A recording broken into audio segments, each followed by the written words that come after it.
Scientists, of course, have interests in whatever they're working on, and I'm often asked, okay, what's my favorite dinosaur? And sometimes I'll say Troodon, sometimes I'll say Tyrannosaurus rex, or sometimes I'll say something different. The reality is I'm most interested in what I'm working on now, what my current research problem is.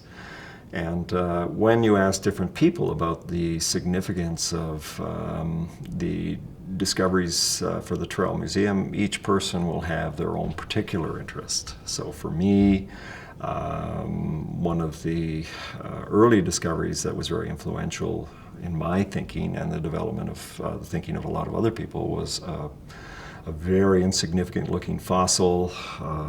It was a brain case of a dinosaur called Troodon, and this brain case was relatively complete, but it wasn't a whole skull. I mean, it was missing all the teeth and everything else, but the brain case itself, when I studied it, made me realize that dinosaurs, in fact, were a lot closer to birds than I had ever thought up to that point. In fact, it was so close to a modern bird brain case that at one stage when I was studying the specimen, I actually went down to the cabinets to look at the specimens we had of Troodon, just to reassure myself that I was working with a dinosaur and not with a bird. And up to that point in time, it was equivocal as to whether birds came from dinosaurs or from crocodiles or from what we used to call thecodonts to other animals as well. We really didn't know where birds came from. There was a lot of argument around that. Troodon was very instrumental in my thinking about the origin of birds, which eventually led to me being able to work on the feathered dinosaurs from northeastern China as well. Another very exciting discovery for me was the discovery of the first eggs in southern Alberta.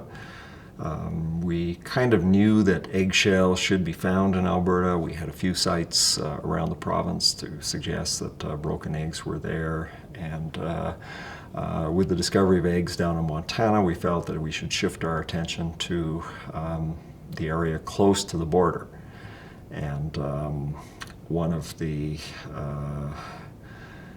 magic moments, I guess you could say, was 3 days before we were supposed to go there and look for eggs, we got a call from a high school girl in Warner, Alberta, who thought she had found dinosaur eggshell.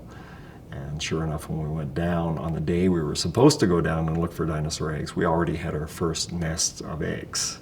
Within 3 weeks, we had found many sites in southern Alberta with dinosaur eggs, but amongst those, we ended up with embryos inside of the eggs as well, and that was an incredible discovery, and I think also very influential. For other paleontologists who have worked at the Trail Museum, of course, they all have their favorite stories and their favorite discoveries, but as far as dinosaurs go, those are two of the better ones.